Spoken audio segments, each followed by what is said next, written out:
Good morning. Hi, good morning. How are you? How are you, Asad? Good. I'm very well, thank you. I received your email. Don't worry. Just we have Ofsted audit these days, Okay, so quite nice, interesting. But sometimes, it's like require a lot of time from us. okay, So I know that we I don't reply to the emails these days. Just so much like work. But I think maybe the lady from Ofsted, Rebecca, may join us to say hi, guys. How are you? okay, So. So yeah, pray for us. okay, It okay. should be okay. It should be okay. Should be okay. Super, super. So how are you guys so far? Good? Very good. Yeah, I'm good, Yeah, Hope thank you're you. well excited. too. I had a wisdom tooth out yesterday, so I'm a bit Oh. swollen and a bit medicated, so I do apologise in advance. Oh my God, this is so painful. You're very strong. You're very strong. You can do it. I went in because I thought I had an infection, and he was like, "Let's just take it out now." So I was like, "Fair enough," and yeah, just took it out. And 45 minutes later, Oh my God. Oh my God. yeah, It feeling a will be bit okay. sore. Excellent. How are you, Joe? Yeah, good, thank you. Yourself? Excellent. I'm very, very good. And Lisa, how are you, Lisa? Yeah, I'm good, thank you. Excellent. Yeah. Excellent. Andrew, how are you, Andrew? Just a second, sorry. Yeah, I'm good, thank you. Good morning, all. Morning. Morning. Everyone got their coffee?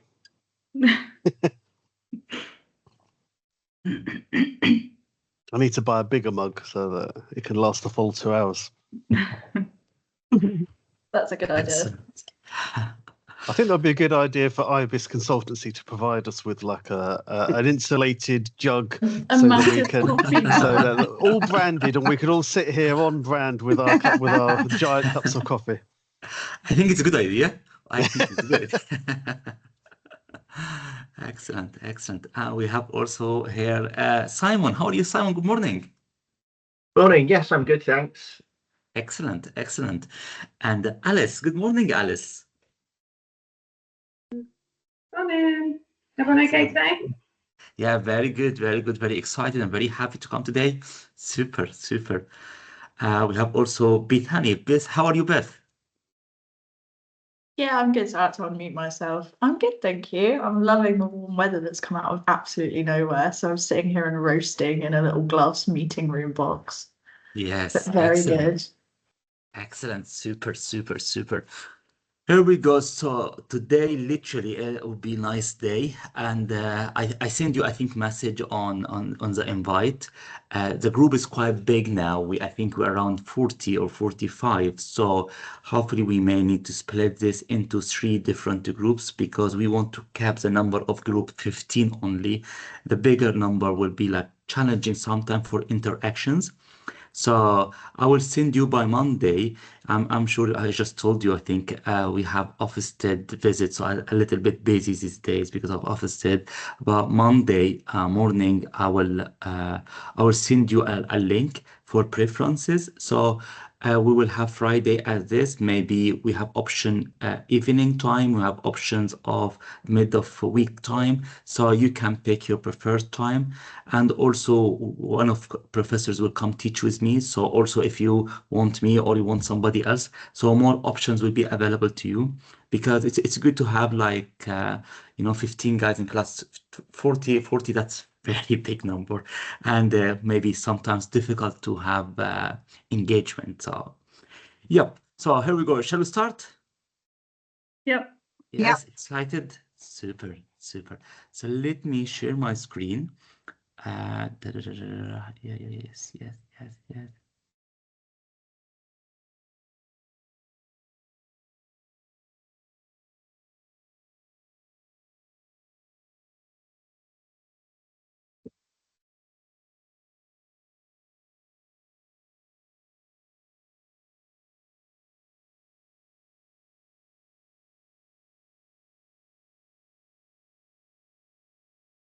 Share screen. Yep, yep, yep. Share and share.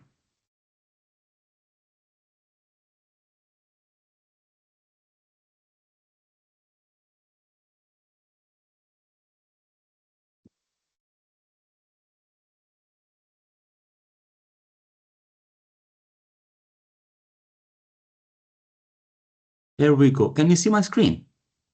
Yeah. Yeah. Yeah. Excellent, excellent.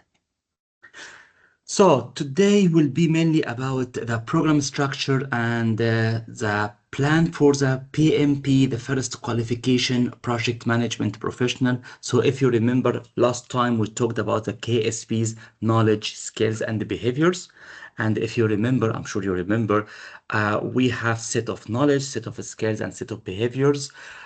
This is a currency. This is everything we need to have in place. And when we when submit assignments, when we write anything, all of the lectures are mapped by KSPs. And this is quite important to be familiar with this. So I have some good news for you. We are now printing posters of these KSPs in a nice format, and we will send these posters to you. So you can have the poster in front of you all of the time, you know, so you don't need to print them. You just have it in front of you, and by day think about, okay, today I'm doing that, I'm doing this. So it will be something handy and hopefully very nice in your office. So always have your eyes on them. And also we are going to print this as a mouse mat, big one, you know, desk mat.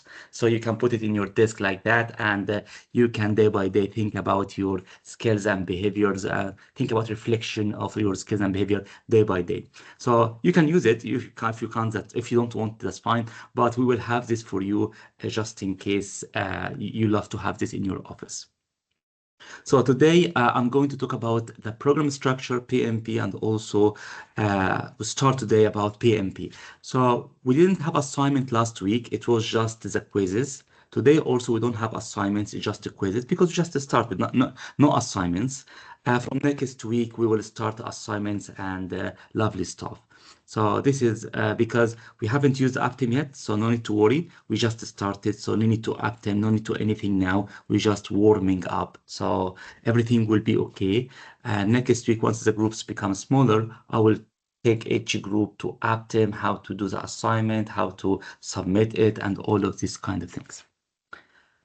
So the program schedule. Before the program is scheduled, to be honest, I need just to go through something here quite important as a safeguarding. Quite important to know that everybody here should be safe and feeling safe. We talked about that last time, but it's good to remind you, being safe is very important. So if you feel that you are threatened for any reason in your workplace, in street, in anything, please report that as soon as you can. This is quite important. This is what we call safeguarding, and also prevent. Prevent, it means here, if you find that somebody have any negative views or extreme views or terrorist views, please, please, please raise a flag, let us know, send to safeguarding@kentbusinesscollege.com. It's quite important to ensure that everybody's safe. We are using now WhatsApp, which is great, good for communication, good for engagement, but at the same time, your number is shared. So everybody here is very professional. Everybody here is fantastic, but maybe nobody knows the future. Maybe one of the guys, you know, approach you on WhatsApp. So please, please report that. Please join the WhatsApp group. And at the same time, please, if you feel being, you know, under stress or being threatened, please send to the safeguarding@kentbusinesscollege.com. We have also Professor Yusuf Sultan and Paul Happens. Both guys are responsible. They are independent. So if you feel that any stress, please, please let them know as soon as we can. Recognize, respond, report, record, and refer any kind of stress you see by any mean. Anything can be simple, but I would say if you feel that, okay, I need to report, please report as soon as you can. So signs of abuse, any physical, emotional, sexual, even neglect in your workplace, in your life, I can't say in your family, maybe in your family. If you feel being threatened anywhere, please, please let us know. We can't see you face to face, so we can't, you know, feel the pain you have. So please shout out. We try as much as we can to help you. And so please, if you feel any stress, let us know as soon as you can. Any kind of discrimination, bullying, unsafe working conditions, please let us know. So if you found that you or one of your colleagues under stress, please, please let us know as soon as we can. We also have something called the prevent, because we are working online. We have Teams, your email address may be accessible by anybody, your phone number may be accessible because you're WhatsApp. So if you feel that anybody abusing this, please let us know. That's quite important. We need to have a safe environment of work, safe environment of learning, safe environment to live. If you are not in safe environment, trust me, it will be difficult for you to focus, to concentrate, and to be productive. So quite important for us and for you to keep you safe as much as we can. Last but not least about this field, because quite important, the British values. So democracy, freedom and equality, rule of law, respect and tolerance, and individual liberty. I mean here, nobody has a right to ask you what is your religion, where you come from, what's your color. This kind of things quite silly. All of us are very professional. So we not allowed to have any kind of these challenges. And you also same time, please, we need to everybody to behave in a very professional way. We have to respect each other. We have to be tolerant. We have to obey the law, accept the law. We have to be compliant with the law, and we have to trust and believe in everyone voice. So express your opinion in free. Don't panic at all. Don't worry. It's a safe environment. Yep. Great. Yeah. Safeguarding is very important, to be honest. So let's go now to the program structure. Sorry about this. I don't know why slides like should be this one and this one. Yes. So I know everybody knows about the program plan, but just I want to ensure that everybody 100%. Some of you, we talked to, you have higher qualification, like having a master in project management. You got some modules of this. So we had a conversation and we dropped some modules. If we don't have this, it means you are in a standard route. Also, we have options to change the modules. You will receive email Monday about your preferences and also optional modules. So you can opt in some optional modules. So the first module, which is PMP, Project Management Professional, this is 72 hours, 36 weeks, and this is in total 9 months. Then we will have 1 day face-to-face workshop. Usually this workshop is 1 full day. The first one will be in Crown Plaza Hotel in Nottingham. If you live far away, don't panic. We pay for you the train ticket to come to join us in this revision workshop. You can attend online if you wish, but highly recommended to see you have like professional networking if you can manage to come. We will send you the dates so you know the date. Some guys take the exam just the next day in the hotel. Some guys prefer to have a week to take the exam. It's up to you. So this is the first module, which is PMP. Then we go for a scheduled professional, PMISP, and this is also 32 hours, shorter course, and this takes around 16 weeks, 4 months. We have another face-to-face workshop. That one will be in London. It should be in Cecil Hotel, Marble Arch Hotel, Oxford Street, very lovely place. If you live in Nottingham, this case, don't panic. We pay for you the train ticket. Then we go for cost engineering and earned value management.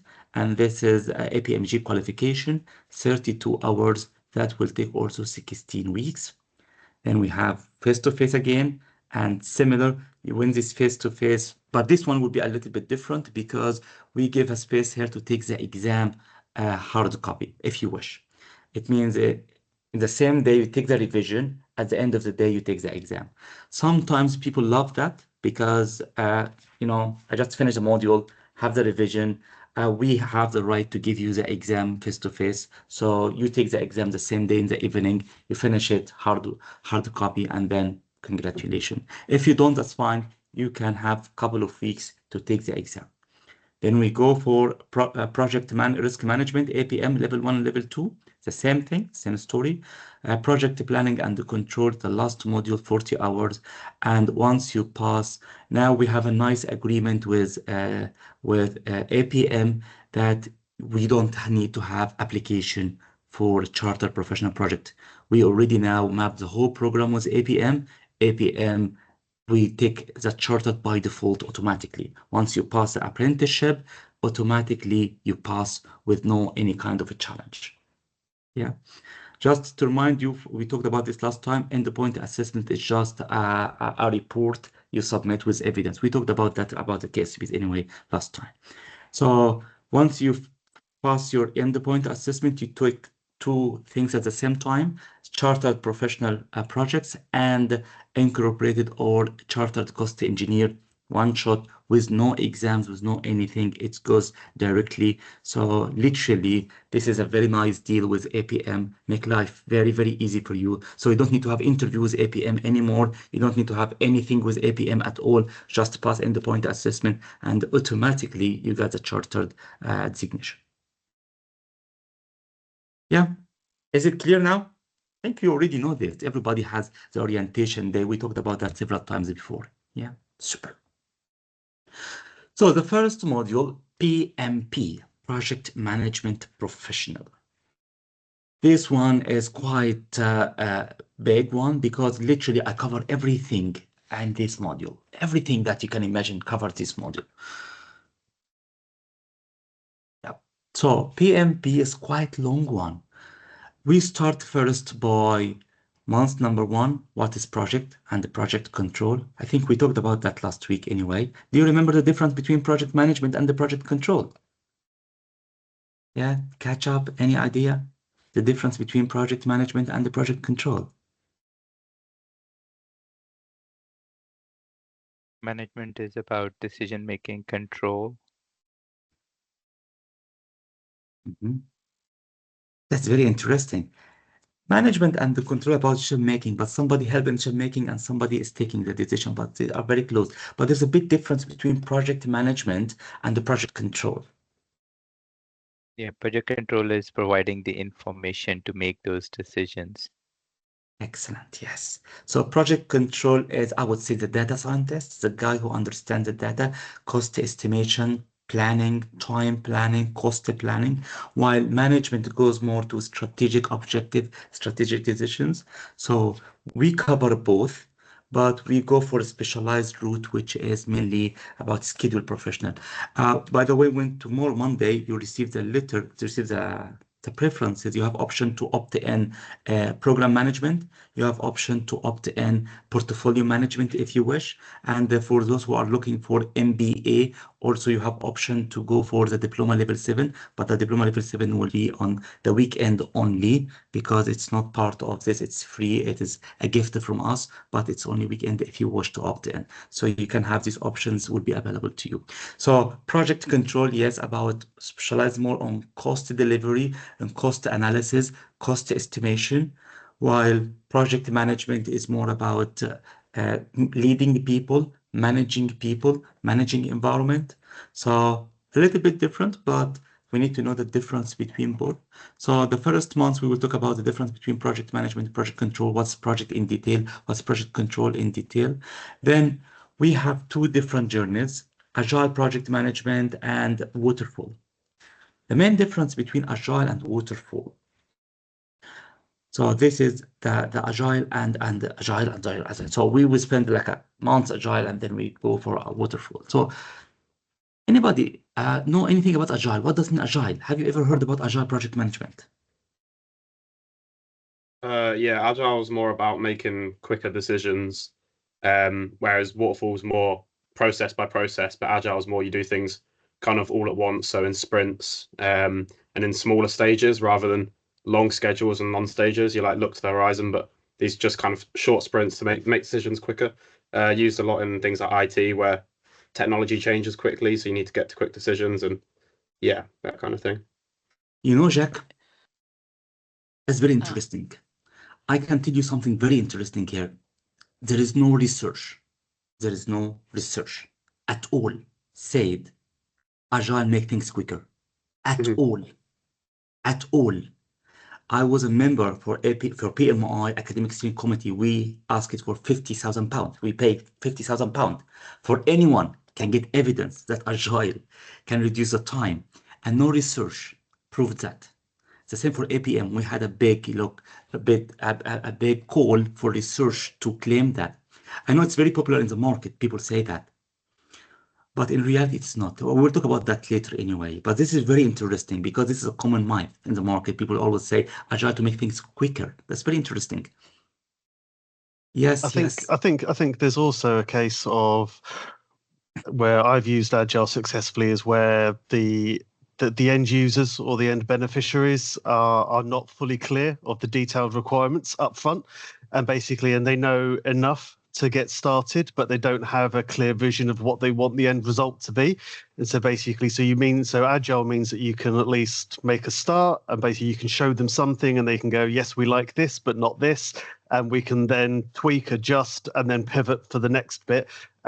Whereas Waterfall, in my experience, requires a lot more of a lengthy upfront requirements gathering process, and you need the end users to have a far greater vision as to what they want the end result to be in order to allow that to happen. But as you say, it then proceeds through delivery, testing, release, and so on and so forth. But I've worked with some challenging users that don't know what they don't know, and so we've needed to operate in a more agile way with them, so we could show them something and they can then provide more timely feedback. Whereas Waterfall, the development team in an IT example would disappear below the surface and reappear 6-12 months later and say, here's what you asked us to build. And it could be at that point that we realize that it's not what they want.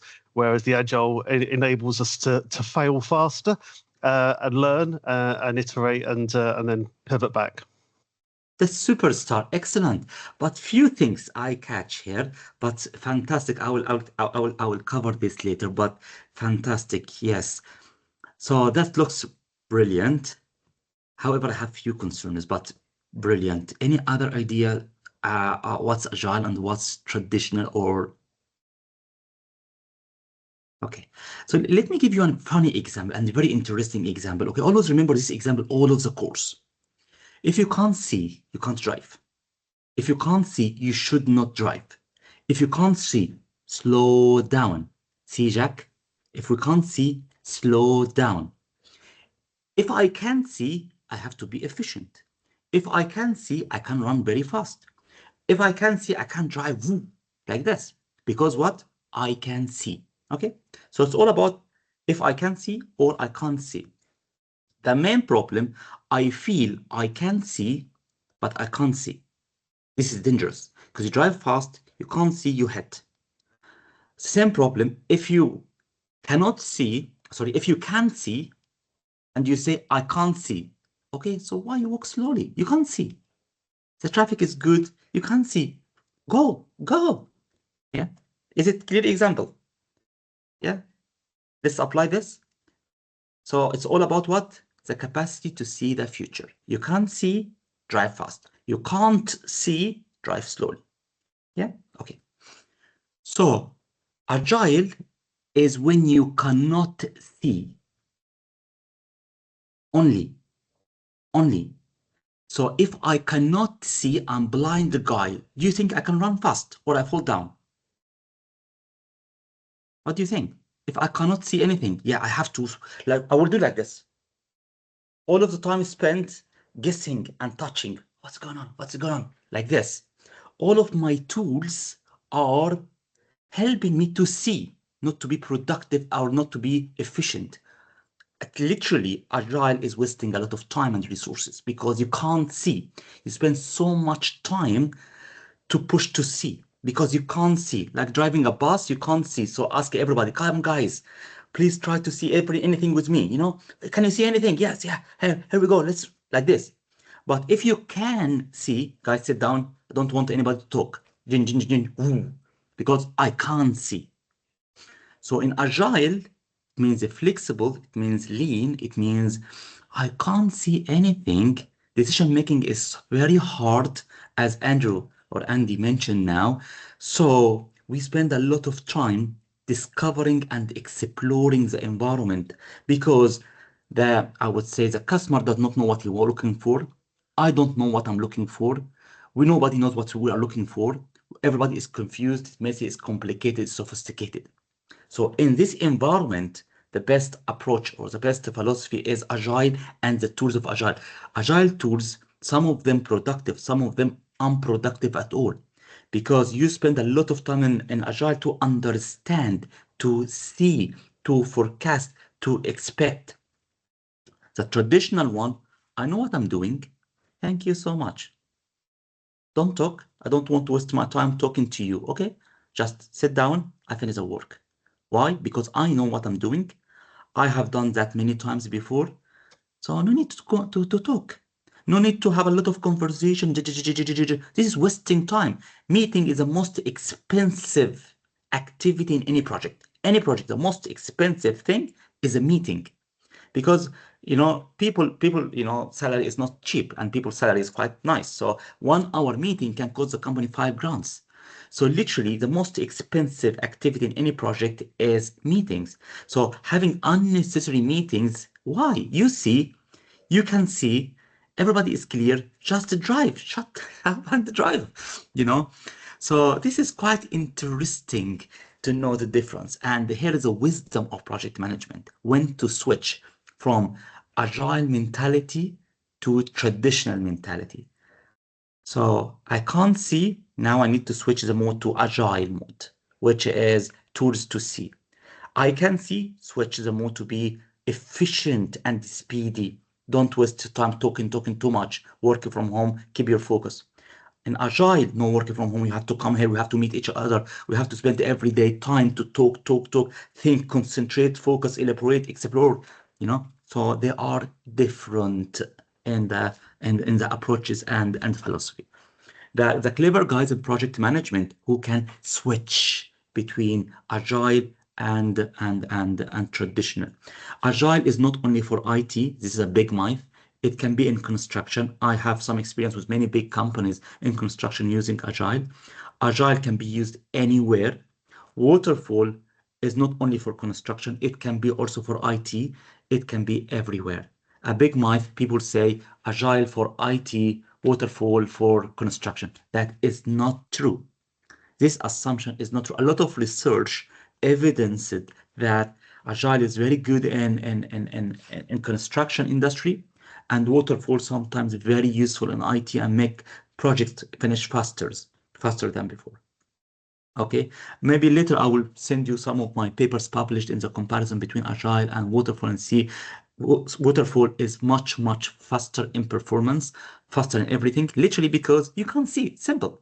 Drive the car, you can't see, drive fast. You can't see Vogeland, you can just walk slowly. Very simple equation. Yeah, makes sense? Yep. Yes. Excellent. I can't see others. Guys, yeah, makes sense, guys? Yes, super. Yes, makes sense? Super.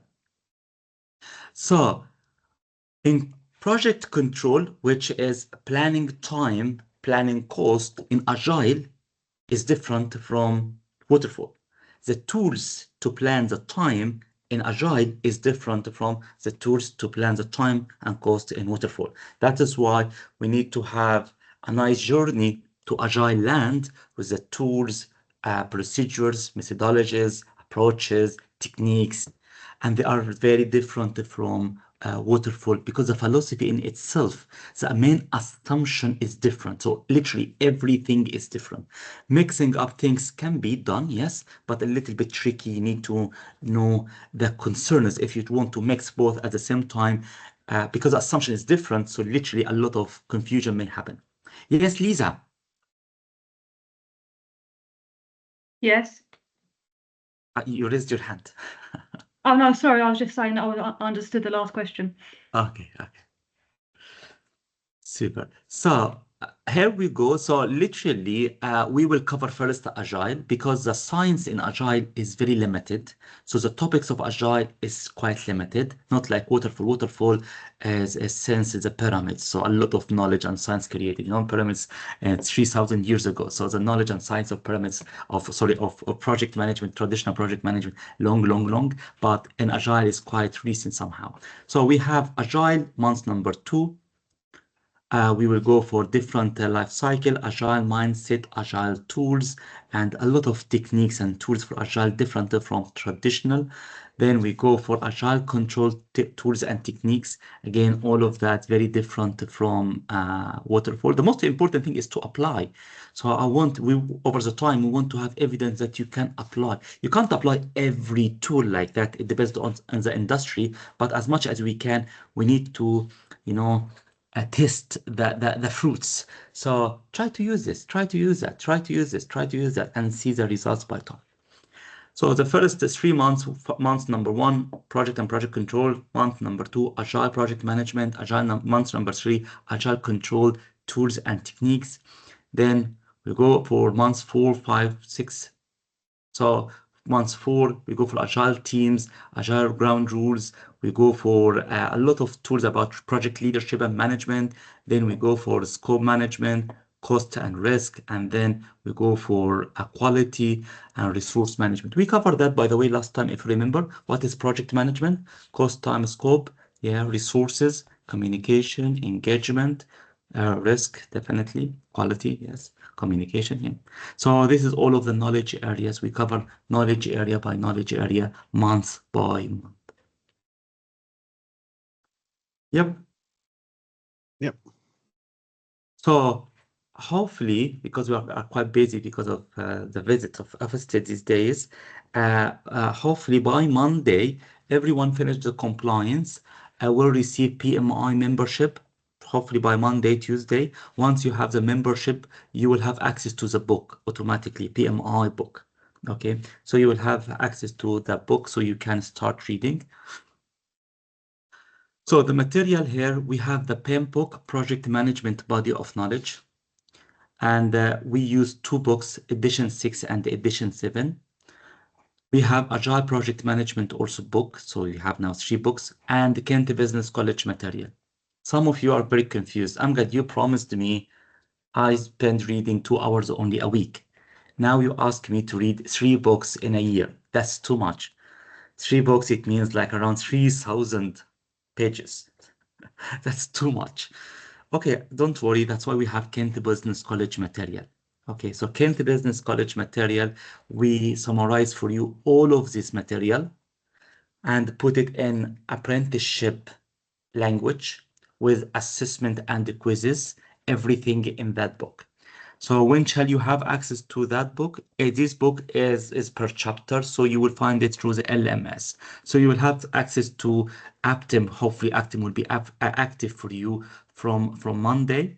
So I will take you through this, and you see the material of Kent Business College. You get the PDF, you get the book, you get everything. But we still on our promise, read only 10 pages maximum a week. Sometimes 5 pages, sometimes 10 pages.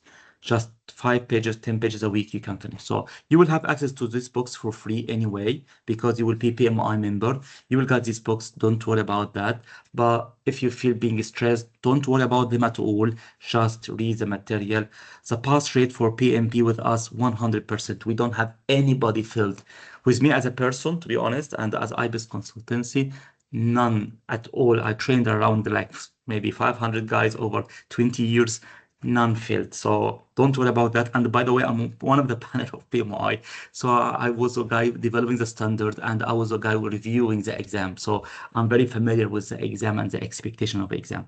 You will have access to 3,000 questions over the time. So we take you every week, ask you to answer some quizzes. So by the end of 9 months, you will answer 3,000 questions.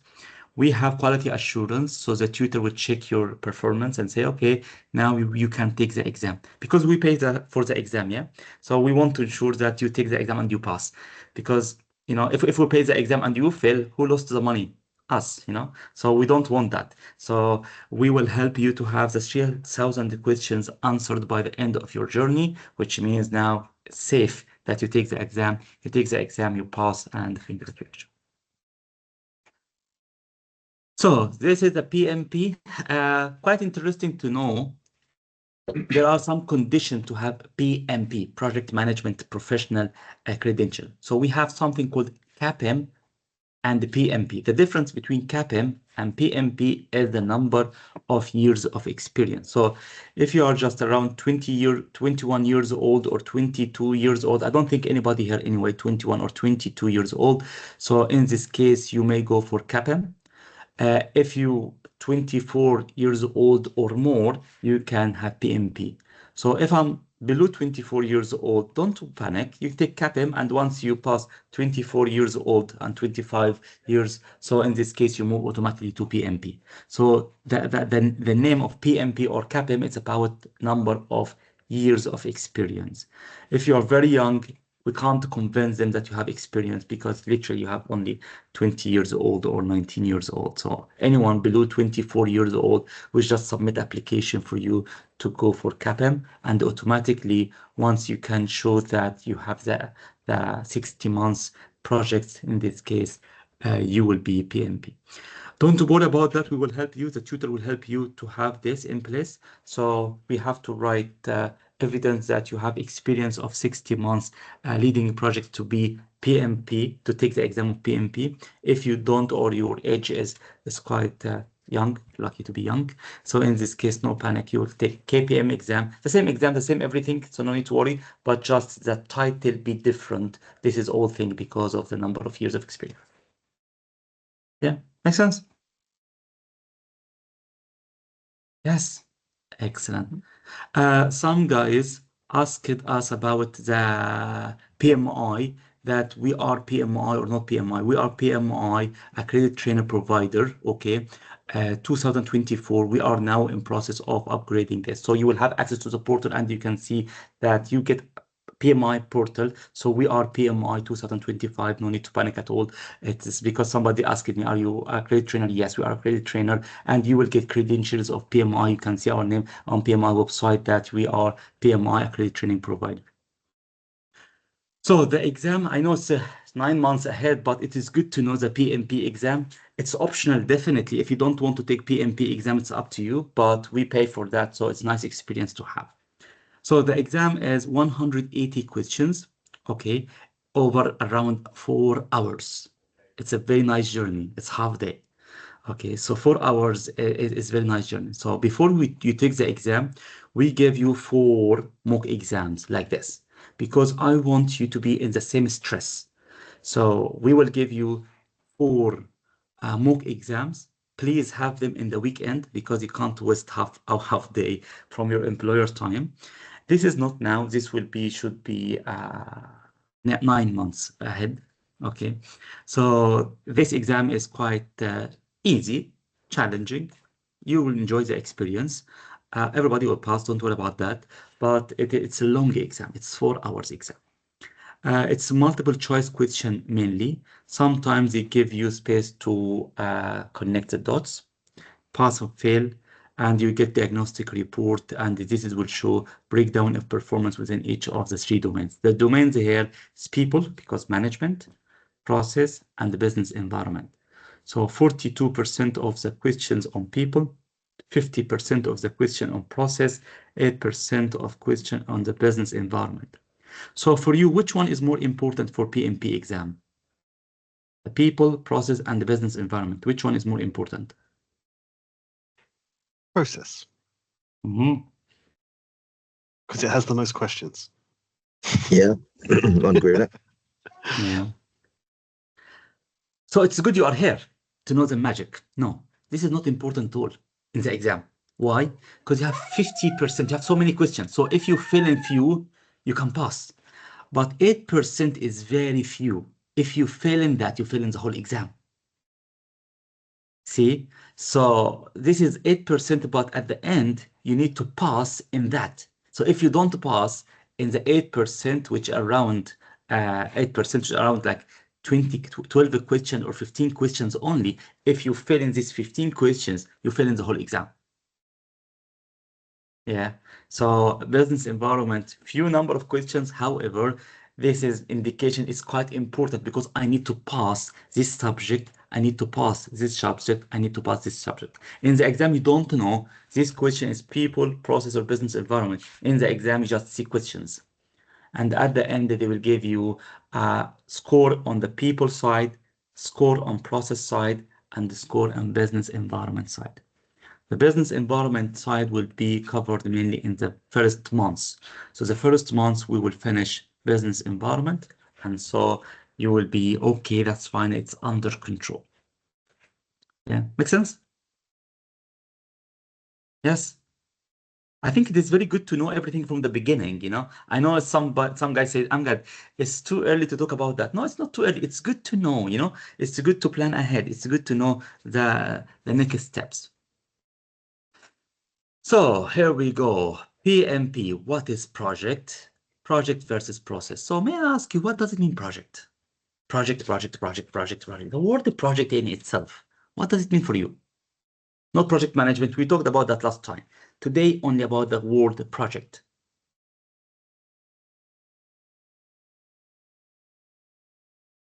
Change. Project. Range. Change. So you're changing something. Changing something. That's why you have a project. That's very interesting. Anybody's doing a change. So why we have to have project? We can just say management, process, operations. A project in itself is a word, is something different.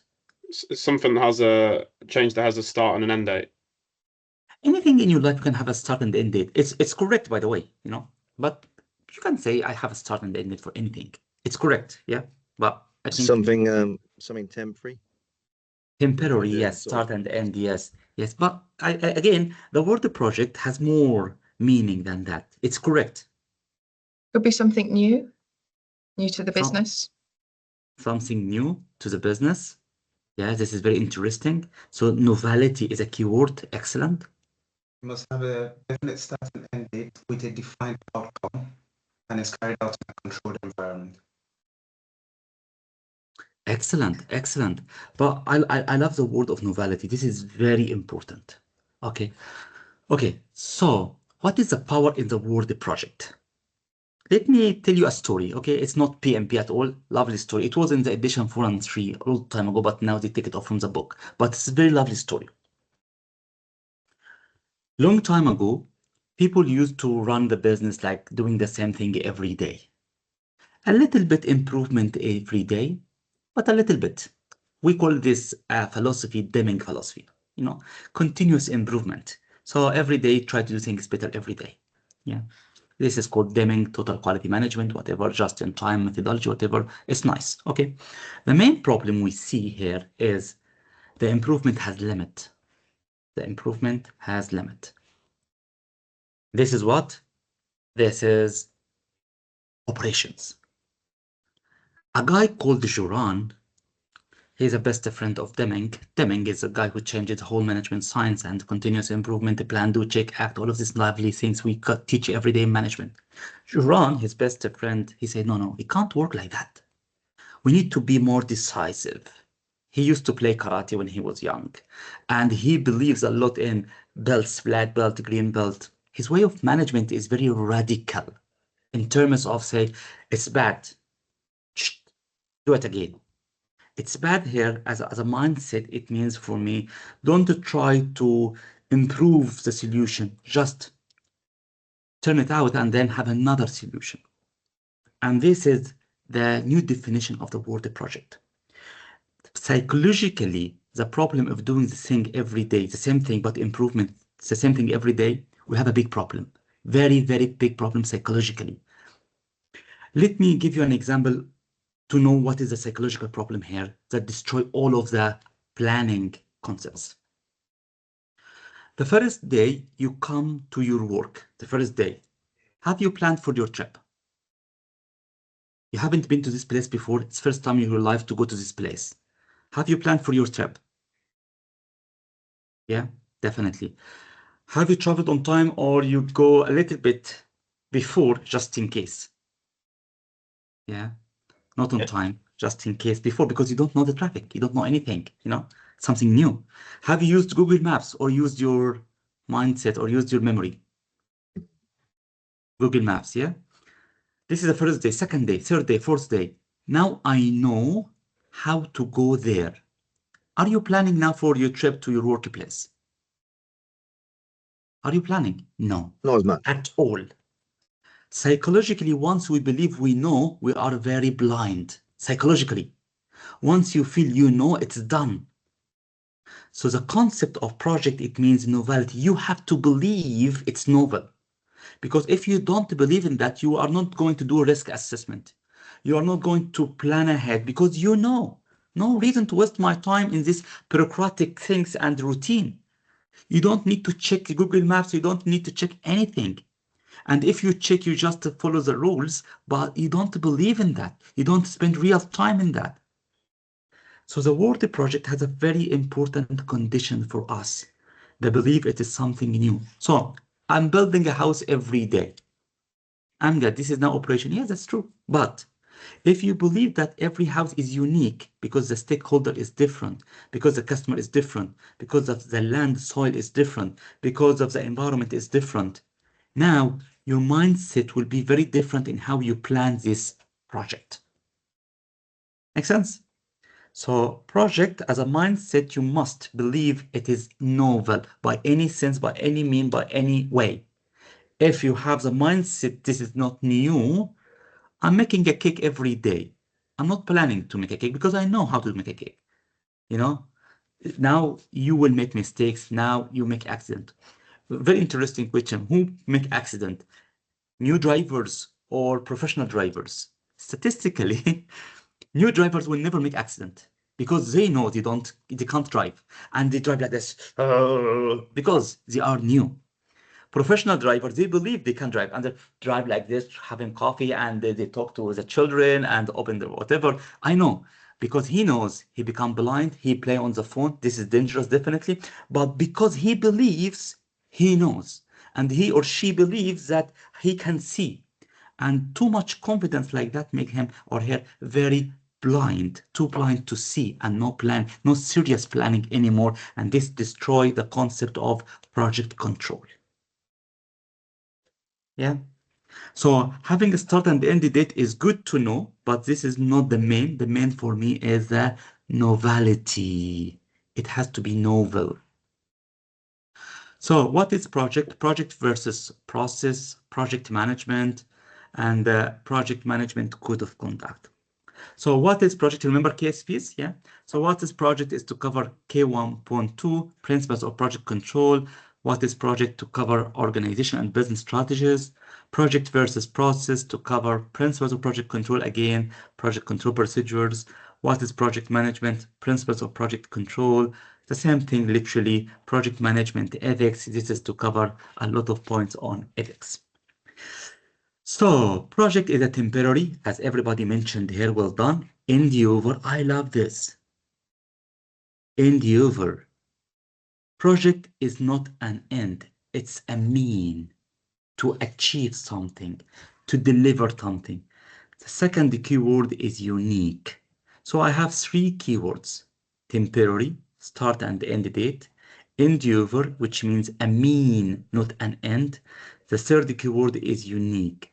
Endeavor or a mean, it means for me, building a house in itself will never make money, but selling the house will make money. Getting a new software application will never make any money. If I don't change my practices to get the best use of the technology, no benefit from the IT investment. So any project is to deliver artifact. This artifact can be useful or not, based on the next step. The next step for us is people behavior shall be changed. So somebody is buying the house. Somebody is using the technology to reduce the inventory level. Somebody is using this to reduce the carbon size. So literally, it is all about mean. Project is not an end. And always remember this, when you have any project, think about the beneficiaries, how they're going to benefit from this. And this is something called benefits management plan. We will talk about that later. But we have three key concepts: temporary, endeavor, and unique. Three things. Yeah. So how many keywords do we have? Three. Yeah. Which are temporary, unique, temporary, unique, Endeavor. endeavor. Yeah. Anybody else wanted to? Yes.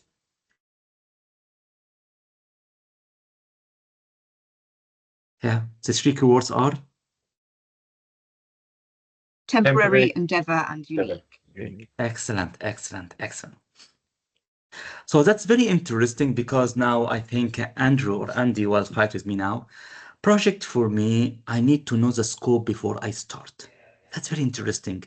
It should be novel. I should know the budget before I start. I should know the deadline before I start. Somebody say, I'm good.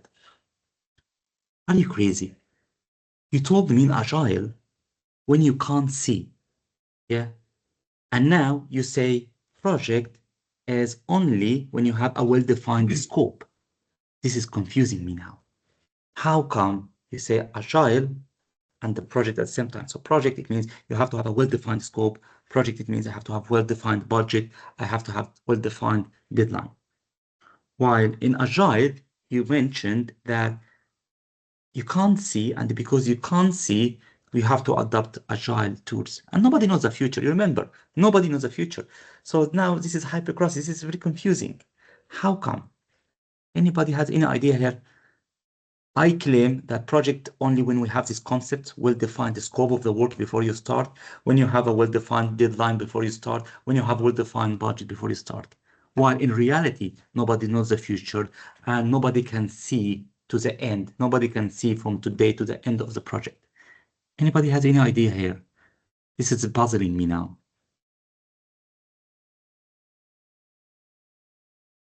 It surely is to do with like the ideal project versus the like the practicality of actually doing a project. In an ideal world, you have all those parameters already kind of scoped out beforehand, but in reality, there's a lot of kind of gray areas that you need to kind of navigate through in order to just execute an objective for the business. Yeah, that's very interesting. That's very interesting. Okay. This is very important for PMP exam because a lot of case studies about this confusion, okay? Never ever start a project without knowing the destination. So I don't know the destination, that's fine. Split it into milestones. Milestone 1, I know the destination, turn on the key and drive. So I'm going to Birmingham, okay? I never been to Birmingham in my life before. No panic. What is the closest area you are familiar with? London. I'm Kent, okay? So now put the Google Maps on London. I know the traffic. I know the petrol I need. I know things as much as I can see. I plan for 1 hour, 1 hour and a half because I can see this now by certainty of 80%. So I drive the car and then I go. So rule number 1, never ever turn on the car if you don't know the destination. At least the short-term destination, at least the first milestone. It is unethical and unprofessional to turn on the car and you don't know where you are heading to. So in Agile, as Andrew mentioned, in a normal life, it's very confusing. That's why we have something called sprint. That's why we have like a week work. So we're gonna work, guys, for a week. We agree with everybody for a week and then hand over at the end of the week. And then we try to see for another week, only week. Guys who are waterfall or traditional, I can see for a month. So I plan for a month, I baseline for a month, I start working for a month. Thank you, don't talk to me within a month. In Agile, we do the same thing, but instead of saying a month, we say 2-3 days or 1 week. But never ever start building anything if you don't know the destination. If you want to explore, it's activity in itself, and you need to set for yourself a scope of exploration or innovation. But you need to know what you are going to innovate by any means, or otherwise you have to split it into milestone. So the word milestone, it does not mean that it should be 6 months. Milestone for me, or a sprint as Agile mentioned, as Agile uses, it is just next step. So in Agile project, in project management, in all project management, knowledge, science, theories, philosophies, never ever turn on your car until you know your next step. It does not make sense to go to, sorry to say, it's quite funny, to go to the toilet without checking the paper towel, you know. If you don't say I don't know the future, no, you need to have resources sufficient for you for this task. If you don't have sufficient resources for this task, it does not make any sense. It's like a guy going to toilet, sorry to say that, without checking, you know, he has access to the paper towel. So or tissues or something like that. So it is very important to plan for your next step. Never ever again turn on your car without knowing your next step. When I go to London, now I have a rest, think, retrospective, learning from my experience, and then what is the next step I know or familiar, or I can know nothing. Okay, so let's push it to Bedford. It's just a couple of 1 hour or something like that, because too many unknown in the journey. So make the trip now shorter. So once you feel too many unknowns, shorter duration. A lot of known things, longer duration. And this is the philosophy of, you know, scaling up or putting up the time frame for your planning ahead. Make sense? Yeah. Philosophy is very important. The concept is very important, because when we go for application, it's easy. By the way, application technology do everything for us now. But when to use what? Here is the key. This is our power. Yeah, make sense? Yes. Yes. Yes. Yep. Yes. Yes. Excellent. Excellent. Yes. Yes, yes. Super. So, project as a concept, we need to have a well-defined scope, well-determined budget, and well-determined deadline. One of big mistakes we can see even in the government projects, that some projects start and the budget stop or halt for any reason in middle. That's why projects fail. So you need to have access and to ensure that you have sufficient budget for the next step, at least before you move forward. And you need to know the deadline, as we did today. This is the deadline, guys. This is this expectation from you. So it's very important to have the deadline before you start. So project management deliverable can be anything. It can be new building, bridges, construction. It can be new product development. It can be new business process. It can be new management philosophy. So it can be anything. So some guys believe project management is only for construction. That's true, but not very true, because not only for construction, it can be also for new product development. It can be for new solution. It can be for new business process. It can be even for new management philosophy in workplace. You want to change the values and the culture of people in your workplace. This is a project. So a project, anything can be called a project, as long as you know that there are some conditions. Temporary, as some guys mentioned here, change, and the most important for me, unique, and the last one, which is, you remember, unique and endeavor. Yeah, super. So projects are undertaken to fulfill objectives by producing deliverable. Always remember, this is quite important. Projects are to deliver deliverables, and deliverables help us to achieve the objectives. The companies want to make money by selling houses. So you, as a project manager, you need to understand the context, because whatever you produce, you are not going to consume. Somebody else will going to consume. So always remember, whatever you produce is not for you. It is not an endeavor. Not you, because you finish a project, you are successful. That's not true. That's not true at all. Projects have value only after their birth date. So what is the birth date of the project? When you hand over. So before the handover, it's like a mommy have a child in her stomach. She has pain for 9 months.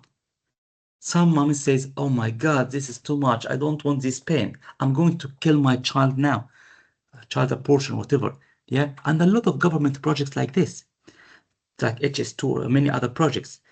In the time of building up the project, this is pain only duration. When you give a birth to the baby, you can see the result. People, and when they build the pyramids, they suffered a lot, and many people died when building the pyramids. But we see the results up to today.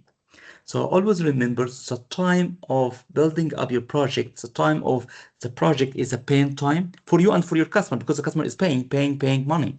So pain. No gain. So if only pain, all of the project duration, trust me, sometimes they decide to kill the baby early. That's why when we design the project delivery, we think about the quick wins. We think about how to put gains in the process to ensure that, you know, everything is under control. It's everywhere. Construction, oil and gas, even in oil and gas industry, when they exploit lands, you know, they have two options. Option one, to go for fantastic place or a place that can have probability higher. We start with higher probability because we want to have a quick win. We need to have more contracts. So always think about how we design the milestones, because long milestones is really sometimes dangerous, and people not see any fruits and maybe deciding to close the projects prematurely. So objective versus deliverable. Yeah, objectives is an outcome. And this is sometimes out of our hands as project managers. We build solutions, but we are not the one who consume them. So work is to be directed. This is outcome change in the workplace. Strategic positions to be obtained for the company. So the company wants you to have this project because they have strategic positions they are looking for. Purpose to be achieved. So there's a reason for this project. Product to be produced, service to be delivered or produced. While deliverable is something verifiable. So whatever you produce has to have some quality aspects, quality metrics, quality requirements. People will check this by any means because you deliver actually deliverables. Product is an artifact that's produced, quantifiable, and it can be either an end itself or a component item. So you can produce small part or big part, whatever its product. At the end of the day, always remember, we as a project manager, we focus on deliverable. We help people to achieve objectives. So who care more about objectives in project management context? Program manager. So program manager, his horizon or her horizons towards business objectives. That's why some of you not very interested in a scheduled professional. So we say, if you are very senior role in your company, we highly recommend for you to go for MSP, program management, because program management works on objectives, how to manage projects to deliver strategic objectives for the workplace, for the company. Yeah. Project control, they focus mainly on cost, time, and scope, which is great. But if your position is very senior, we highly recommend for you to go for program management, because program management is those who work on objectives while you work on deliverable size. Yeah, makes sense? Yep. Yes. Super. So project is a temporary. Project is a temporary, which means have a start and end date. It does not mean to have a short duration. You can have a project for all your life, 100 years, 50 years. Nobody can live for 100 years these days, but 50 years, 40 years, 20 years, 30 years. It can be long, it can be short.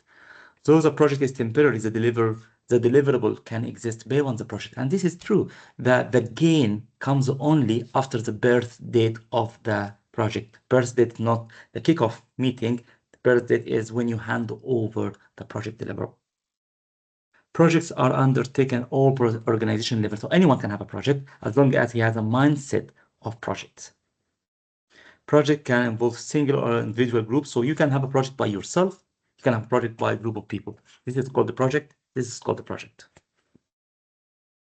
Yes.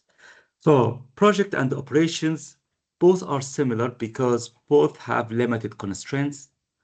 Both you need to plan for, both you need to execute, both you need to monitor, both you need to have to achieve organizational objectives. So operation and the project management are similar in many things. The only difference, the main difference, project is unique. This is very important. If you believe it is not unique, it is not project, it is operation. 1 + 1 is 2. Very simple formula. Once your team start talking about that as business as usual, as something normal, as something we do every day, it is for me, it's operation. If you do not have the adrenaline, this is new, it's operation. To call it project, you need to have the adrenaline of this is something new, something exciting. Yeah. So operation, general management, this is normal operations, people doing the work every day as a routine. They do that because they have to do that. It's normal. It's operations, you know. They do that because building houses, building solution. Which one is more important for companies, by the way? Operations or project management? Normal organization, not construction or oil and gas. Normal organization. We have projects and we have operations. Which one is more important? Operations. Operations. Mhm. That's where they make their money. Well done. Unless they're selling project management, then it's project management. But it's project management as operations. Yes, definitely. Yes, project manager always get paid more than operations people. That's true. Okay, but it does not mean you are more important for them because because they are the cash cow. They are making money machine. They are, without the operations, nobody will pay your salary. Nobody will pay you. Yeah. So project management always, sometimes, especially in consultancy, they believe they have upper hand, but trust me, operations for the top level is very, very important. This is how they pay the salaries. This is how they pay for their bills. This is how to pay for their stuff. So operations is very important. And as much as we can in project management, we need to maintain the status quo of operations. We don't want it to make them angry. We don't want to make them sad. If we want to change them, that's fine, but we need to plan for business continuity. So if you have any clash with operations, take care, you will be the loser. That's why we need to have a business continuity plan, risk plan, assessment plan. We need to see the disruption in the business, how it works, if we have to have any clash with operation. Because so many disruptions in the operations, nobody will be happy with you. They will just close your project prematurely. Yeah, make sense?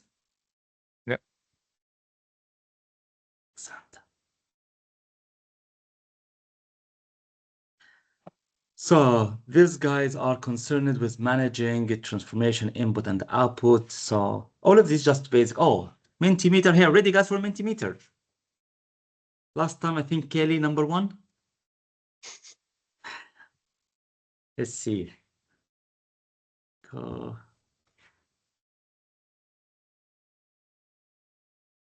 Everybody in now? Yeah.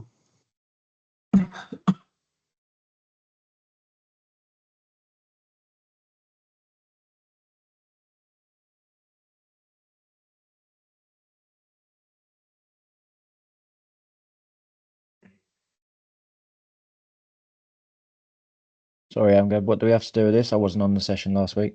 Yeah, just go to Menti on your mobile. Okay. .com and then use this code. So this is a quiz and we get points. At the end, we get the points and translate these points into vouchers, Amazon vouchers. Yes, it's old school, points make prizes. Yes. Yeah, so now 29. Yes. I think probably extra new guys should be, yes, 30. 32. 32. Okay, maybe. Okay. I need to close this one.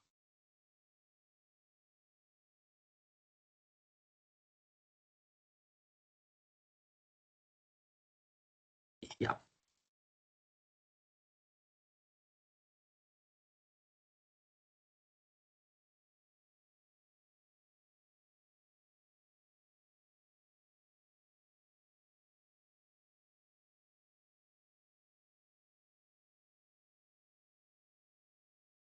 Oh, the answer is ongoing operational project management. That's very interesting. So very few guys, time is important. It's only 15 seconds. Yeah. Is it clashing with you? Is it crashing with you or working well? It crashed there. It wouldn't allow me to click. Oh, shame on me. See. I got timed out. Sorry. So as you can see here, why it is not a project?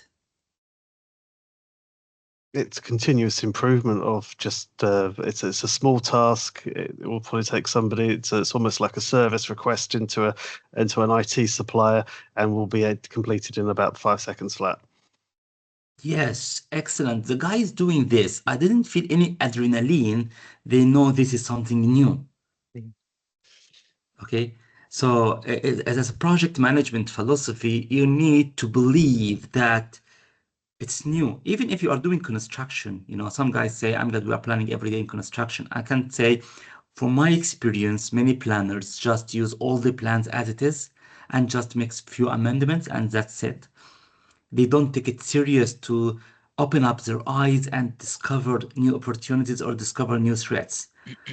You know, so it is very important again about the attitude. I know some guys are planners and they do planning every day and say, we're doing planning, even we are very familiar with this. This is normal. I'm good. Yes, but again, when you sit down on your Primavera or your application or whatever, you think about it. Some guys just import a previous project and put it here, and few amendments, say it's done.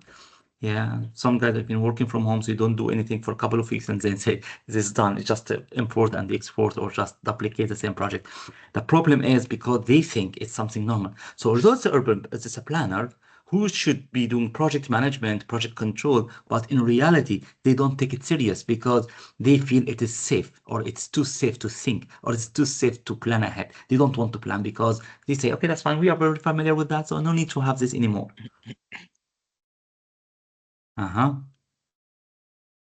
Ready, guys? So this is a question now. Your company manufactures small kitchen appliance, new product line of appliance, design, color, distinctive feature.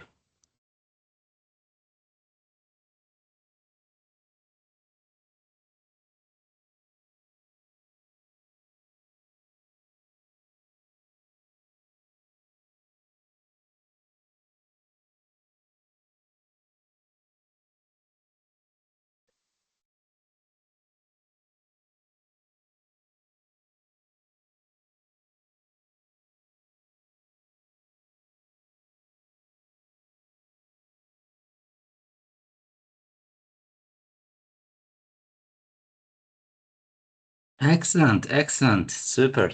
So most of the guys project because this is new product line has never been manufactured. Yes, excellent.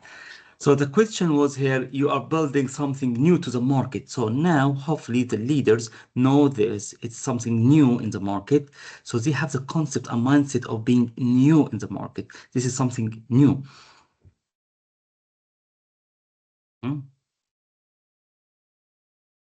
Oh, Harley now, superstar. Excellent, Harley. And second is T. Third is Monty.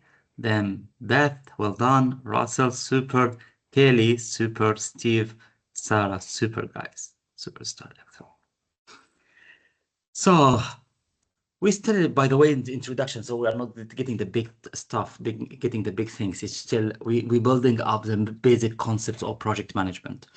So project management is the application of knowledge, skills, tools, and techniques to project activities to meet the project requirements. So we have to have some knowledge, skills, tools, and techniques. And by the way, this is PMI definition, okay, which is very interesting, very similar to an Institute of Apprenticeship definition of project management.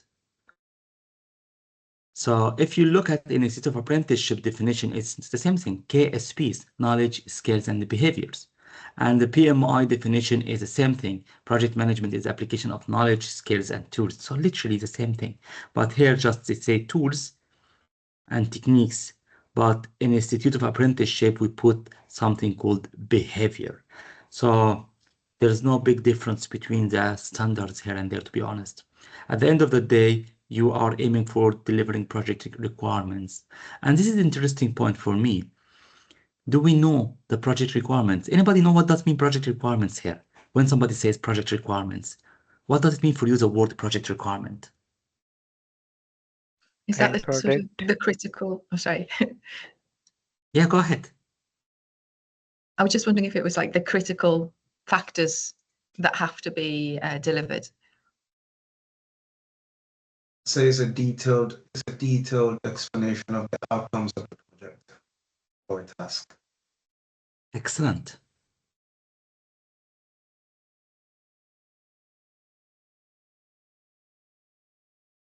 Still wait for a couple of two, so yes. So the word, the project requirements, what does it mean for you, the word, the project requirement? Do you like a specification? Specification. That's a good word. That's actually really great.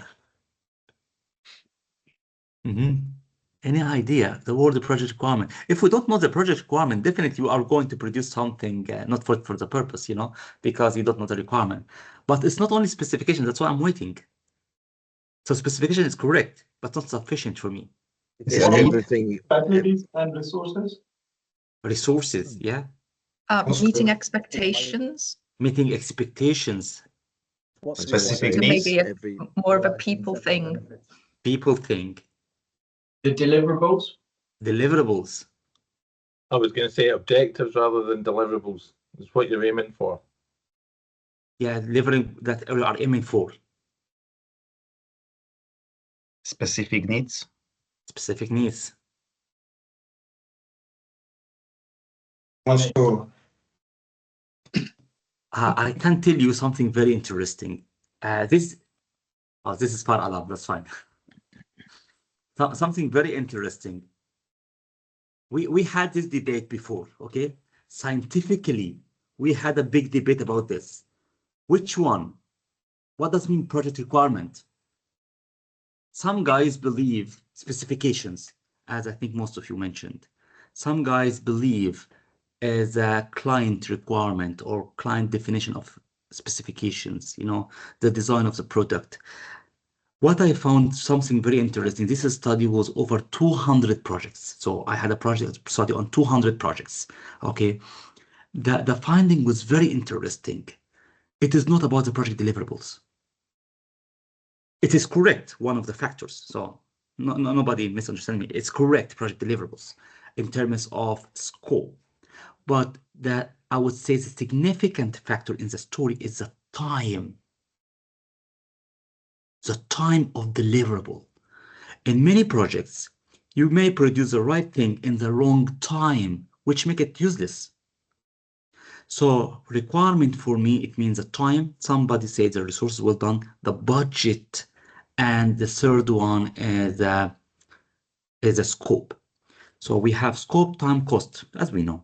When we go for the scope, you did very well in terms of a specification, in terms of benefits management, in terms of value for the organization, in terms of alignment with organizational objectives, in terms of alignment with the values of your organization and your customer side organization. Because if it's not aligned, they will reject it sooner or later. So cost, time, and scope, but scope, a lot of details, not only specification. We could also see some, I would say, important alignment. One of the main reasons why projects fail is alignment with the strategic objectives of the company. I can share with you something very interesting. Sometimes you start a project and you know this project will be closed prematurely. Have you ever had this experience before? So when you start a project, you know, this project will not continue and this project will be closed before I finish. Have you ever had this experience before? Yes. Literally in my first week, I've got brought in as an interim contractor. And my first thing, I got up to speed on my project and realized that the business case had shifted and it made absolute no sense to continue with the project. So the first thing I did within my first 2 weeks of joining was table a project closure motion to take to program board to get agreement to close the project. Arguably put myself at risk of then being rolled off immediately, but they appreciated my professionalism and then gave me another project which they'd got to run instead, and I saved them a lot of time and wasted energy and money by proceeding down with something that was ultimately going to be doomed anyway. Excellent, excellent. I think Russell also have something to share with us. Yeah, multiple examples really. Yeah, throughout my career. Probably one that is an M&E based one. I had an old piece of heat recovery plant for one of my clients in central London that had been out of service for about 5 years, and he was adamant that he wanted to try and bring it back into service and integrate it with the building. Did the feasibility on it, and it just completely didn't didn't stack up at all. So yeah, we had to give him the bad news that it was possible to achieve the end result that he was looking for, but not by utilizing that piece of equipment that he already had, because it didn't meet the requirement and it wasn't feasible for a number of reasons.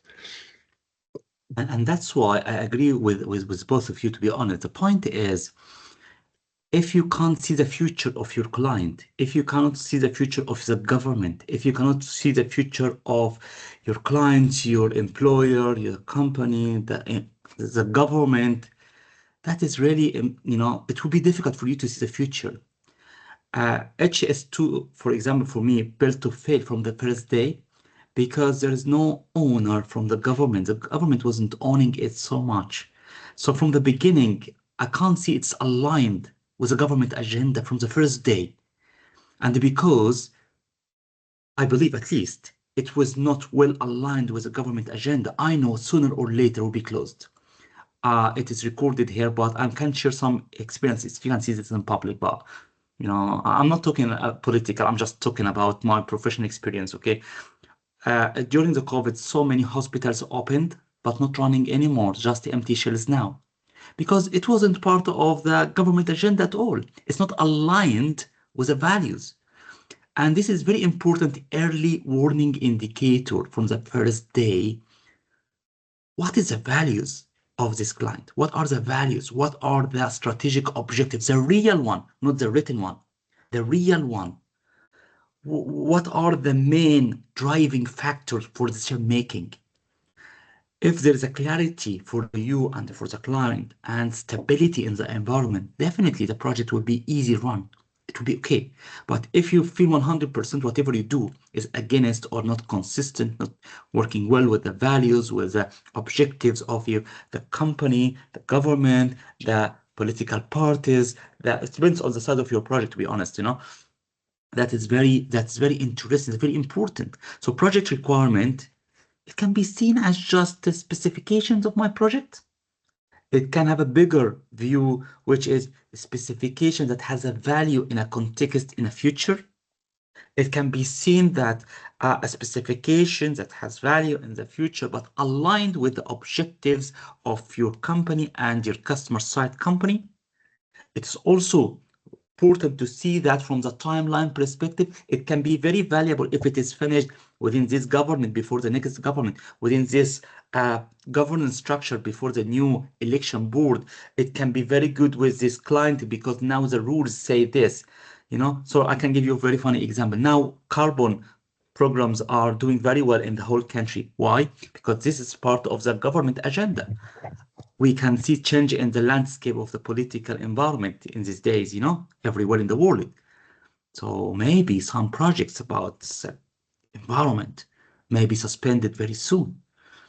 This is something we need to see, that's what we call project requirement. Is not just what we do today, most important tomorrow and the time of delivering this still have a value or be outdated or obsolete. So all of this is a bigger definition of the word requirement, so it's good always to try to see the future. Project manager is the one who expects the future, foresee the future, so always try to see the future from that way. Do you think they will stay aligned with us? Yes. Okay. Until when? Because nobody will be aligned for you all this time. Okay, 3 years only. So we need to finish the project in 2 years, because I know after 3 years, maybe so many things change in the environment, in the condition. Many companies always advise these days, the next election will be very critical for you, especially big companies who rely on public fund. I always say, take care. The next election should be a milestone for you. You should hand over most of what you do now, because we don't know in the next election what will happen, especially when you work with the government or public projects or big projects. Yeah, so it's very important to have this kind of understanding of the project requirement. It's not only specification, it's correct, but not sufficient. Yeah, so you as a project manager, you need to have this sense. The project management is application of knowledge, skills, and tools and techniques to meet the requirements, the project requirement. Also resources, sustainability of resources, access to the resources, access to people, access to money, all of that can help you to understand the project requirement.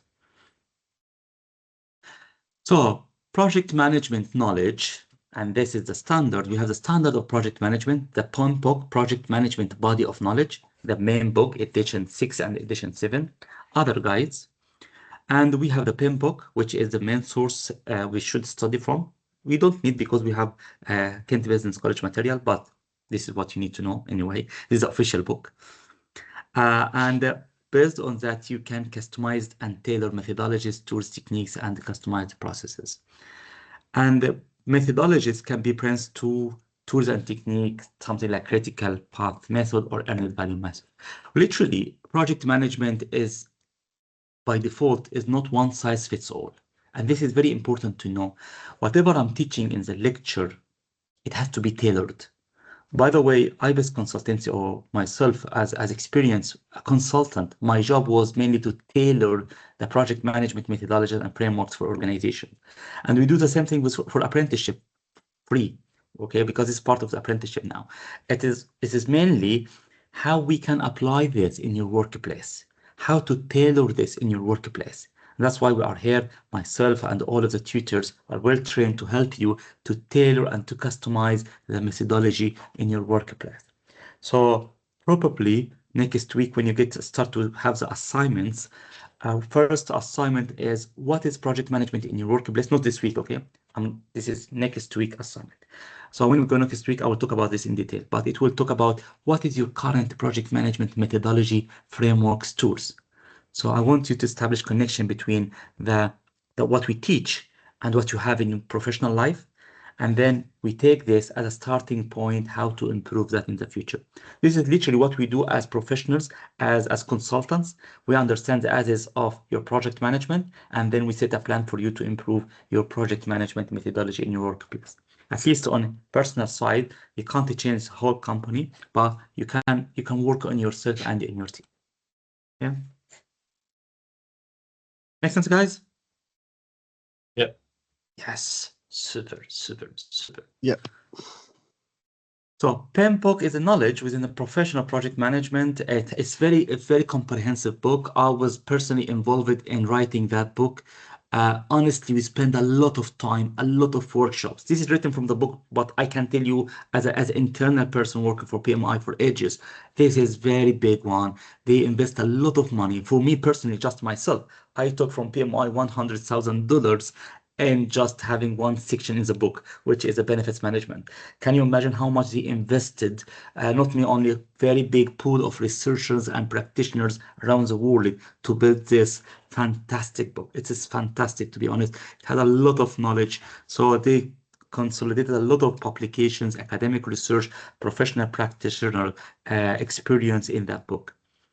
So it's generally recognized because it is value and useful most of the projects. Good practice because based on research and professional reviews, it is true, it is successful, it's achievable.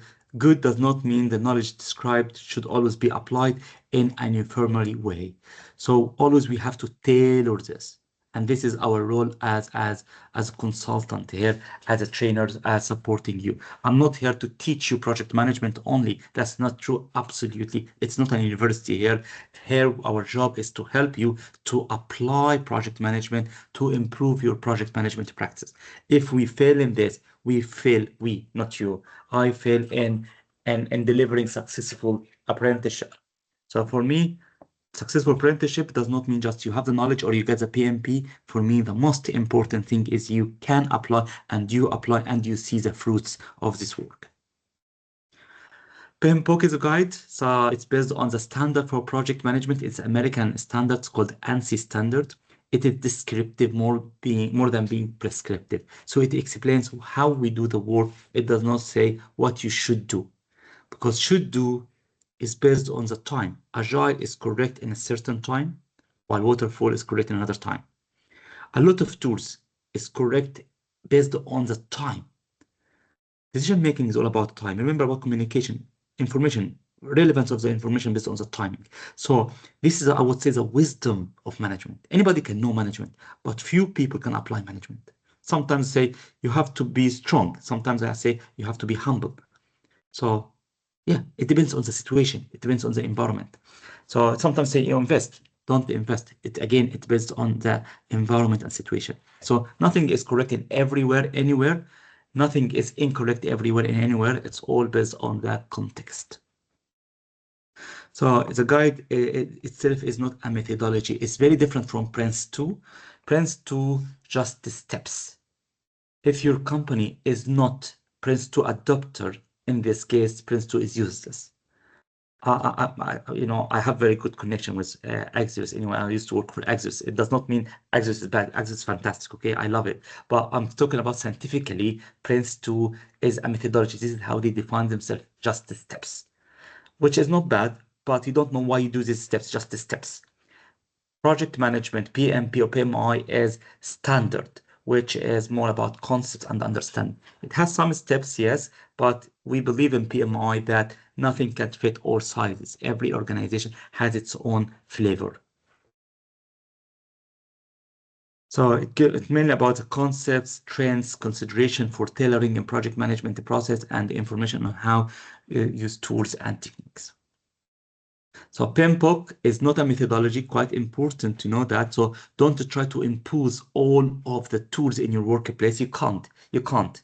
Again, if you can't see, you need to use some tools. If you cannot see, you need to use another tools. So you can't enforce yourself to use all of the tools.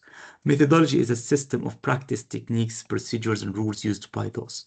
So may I ask you a silly question here, okay? What is the difference between methodology and the framework? So when somebody says project management framework, somebody says project management methodology, what does it mean for you, the word framework? What does it mean for you, the word methodology? Or approach? Sometimes we don't have approach.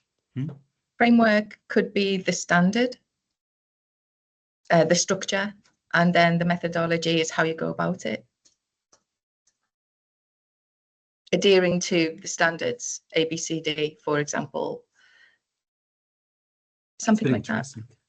This is very interesting. But okay, let's go first for the word framework. See, I'm trying to make it easy. Framework. Guidelines. It's the frame. Yes. It has some limitations, like standards. There are guidelines. Okay. I love research, okay, and I spend my life in research, plus being practitioner, but I love research. The best way to control people is by controlling their eyes, by controlling their ears, by controlling their brains, okay? Let's agree on this. This is what we call governmentality. This is different from governance. Governance is set rules, like methodology, steps 1, 2, 3, 4, 5. Don't ask me why, just follow the steps. Some people say, no, nothing dangerous from terrorists than a methodologist. Some people say even terrorist people are methodologists. The reason is methodology is just the steps.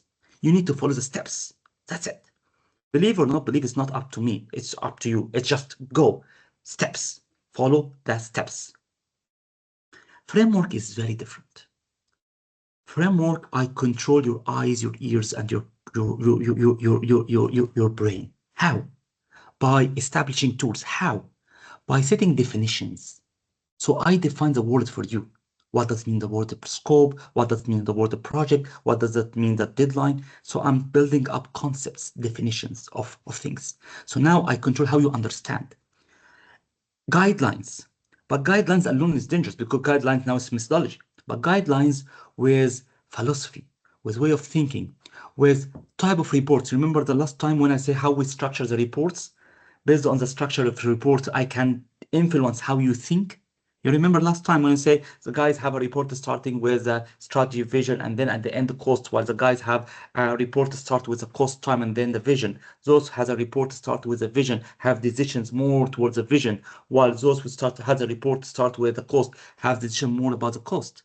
You remember? So when we have a framework, this is the templates, the paperwork, the document, the software application we are using, because different software have different flavors, have different way of understanding the world. If you use Primavera, this will influence how you take decisions, by the way.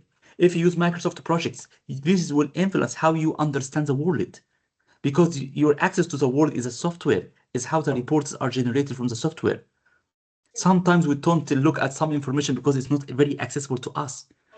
The access control to people even is part of the framework. So framework, I'm trying to control what you can see by all tools, from reports, from definitions, from training to people, giving exercises, giving workshops, you know, pushing them to think, to talk. And even in a meeting like this, for example, when you talk, I try to correct your understanding. This is what I call governmentality. I control what people see, what people hear, what people understand, how they take decision making. I influence their decision making process. So when you take a decision, please, you need to look at this. So, and this is what, by the way, PMP, okay? PMP, you can see any decision we have, we tell you, this is a checklist you need to look at before you take a decision. Because we know if you take a decision without having this checklist, you will take a wrong decision, which is very interesting. This is the concept of governmentality. You know, this is a frame. So I put for you a frame and put your brain, your eyes, your ears in that frame. And this to make things very, very successful. A paper published in 2021 by me, an international journal, Project Management. I compared between the methodology and the framework. I found that companies having framework, it means controlling people's eyes in templates, documents, everything is fully consistent, 45% more successful than the companies that believe in methodologies. Methodologies are good, but sometimes people don't believe in them. People feel this is too much restrictive, very much, you know, stressing me. And people by time, they got used to it without thinking, kill innovation, because there's no frame. So always have a fear of panic to violate the law.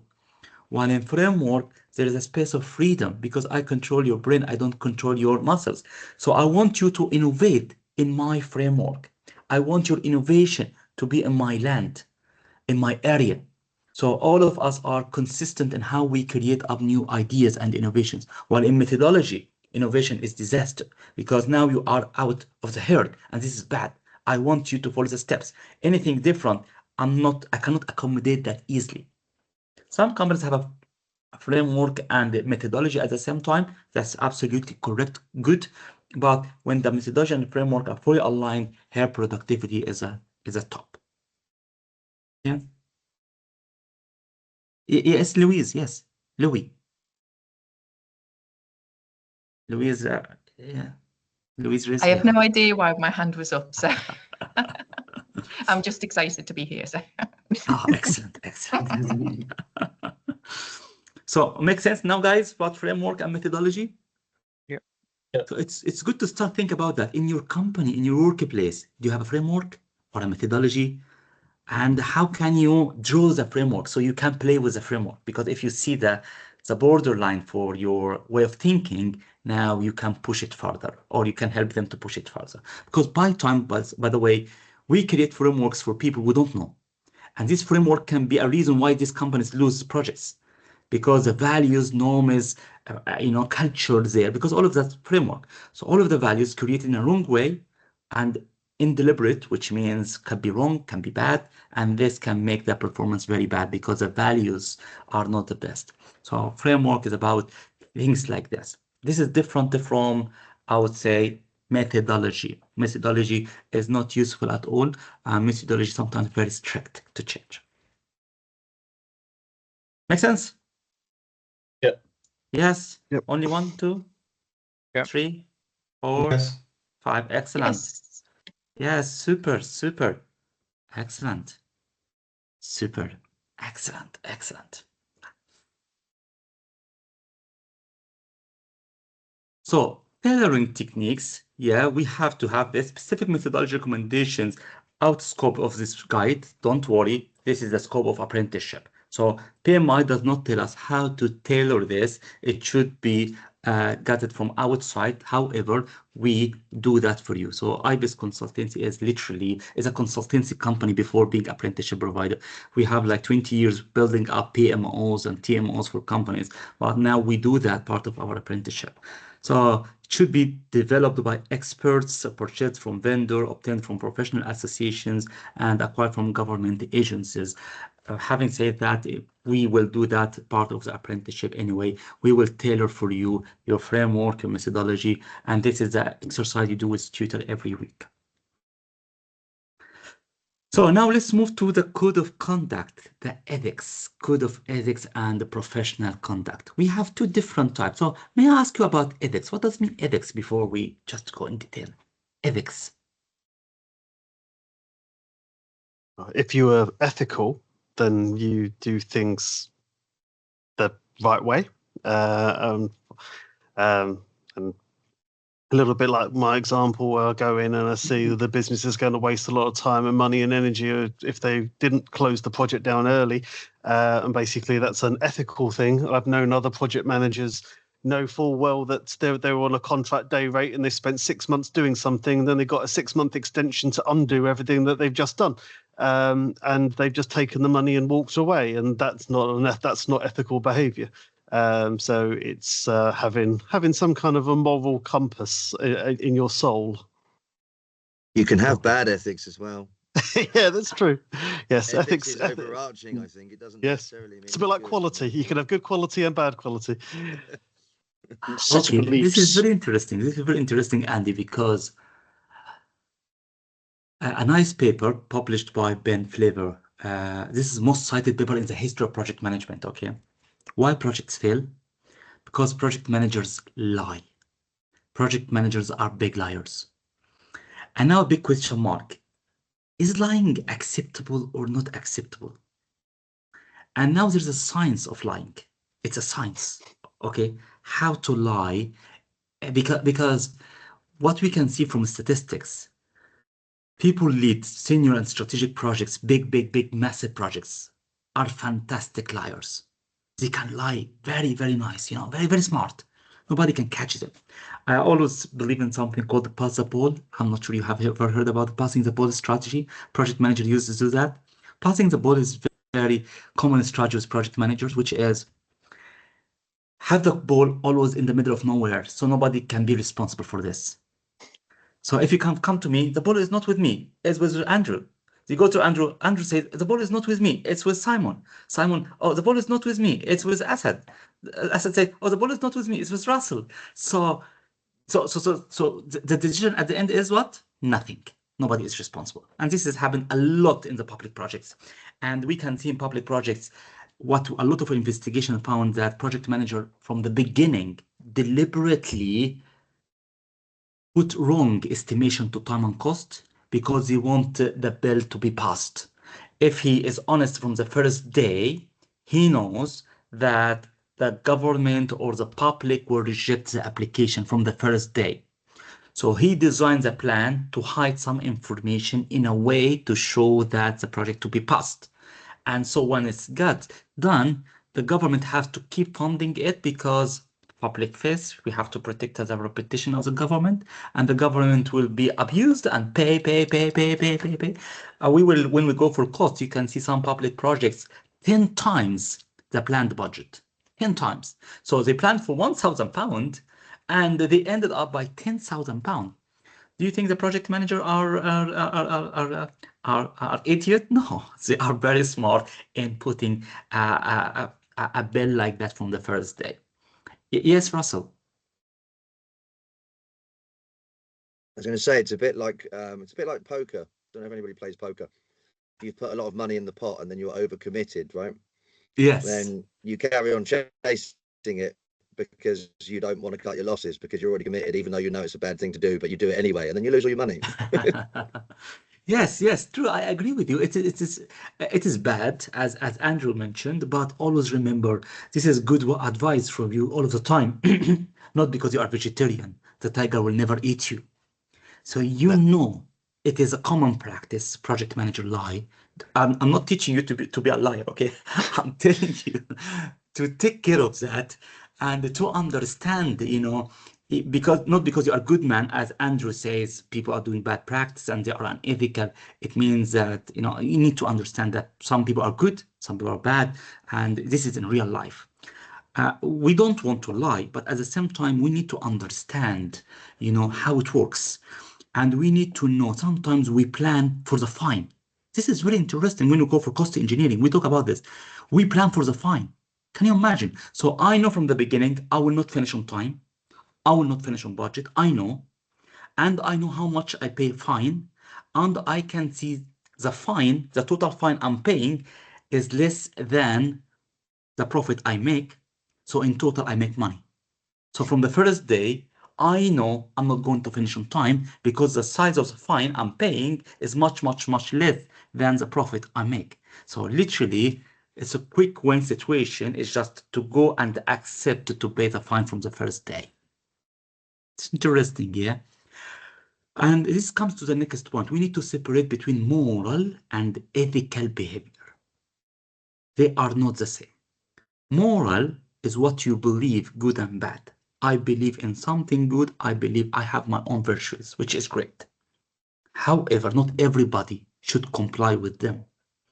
You wanted to do charity, it's your moral, but you cannot enforce that to people. Ethics is different. Ethics is like restrictions, like laws. You have to comply with these restrictions. You have, so nothing in the law say lying is incorrect, unfortunately, up to now. Nothing in the law up to now, clear in project management, I'm talking, set clear responsibilities. Responsibilities always passing the ball. People are very clever in designing and engineering the project delivery in that way. Maybe some of you see that we outsource some aspects of the projects. We can do that, but outsource because we don't want to take the risk. That's a ball. So if somebody comes to us, say, this is not us, somebody else. Many, it's quite common. Maybe it's not, it's not one of my virtues. One of my beliefs is I have to take the full responsibility. But again, not because you're a good person, it means that everybody is like that. So always remember, being a vegetarian does not protect you from the tiger. The tiger will eat you whenever he can. So the point is, we need to know the ethics, and you need to know what must be done. Because the law abide, it's like set structure for us. And not good to be liar, but good to be clever. I'm not asking you to set a plan to show people, over-promising. You lose your reputation in the market, and when you lose your reputation, you can't take any project anymore. This is outside of project management. I always say, if you want to lie, you have to be a perfect liar, so you will be senior position in your company. Or if you are lying like this, you will be out of business very soon. So it's good to not to lie. And at the end of the day, lying is not good, but being clever is something different. Yeah. So this is not to justify being unethical. Ethical, it means code of conduct. I need to be honest. I need to be fair. So we have set of things we need to be there. We shouldn't lie. We should tell the truth. We should work in the framework. We should be honest. We should be transparent. But at the same time, we need to understand the code of conduct in the sector. Oh, Rebecca is here. Hi, Rebecca. Hello, I'm good. How are you? You're right. Yes. So Rebecca from Ofsted, yes. I wondered if I could please talk to the group. Is now an okay time to do that? It might be about 10 minutes. Yes. Okay, if you wouldn't mind stopping the recording and the transcript and just leaving us for 10 minutes.